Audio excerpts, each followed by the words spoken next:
Ձեզ այսօր պետական իշխանության և որևէ մարմնից չեն հիշեցնի, որ 1990 թվականին, ընդամենը 36 տարի առաջ, Բաքվի կենտրոնում ադրբեջանցիները ցեղասպանում և ջարդում էին հայերին։ Ձեզ դրա մասին չեն ասի, սիրելի հայեր, որովհետև ձեր երկիրը զավթել է թուրքն ու ադրբեջանցին, իրենց կամակատարի դեմքով։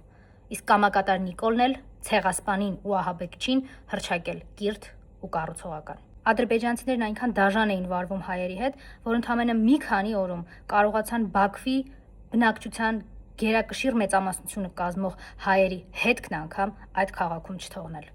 Արևմտյան Հայաստանում թուրքերի իրականացրած հայոց ցեղասպանությունից հետո հայերին ջարդում էին Բաքվում։ Ձեզ պարտադրում են մոռանալ այս ամենը, մոռանալ ձեր ինքնությունը, մոռանալ ձեր պատմությունը, մոռանալ ձեր եսը։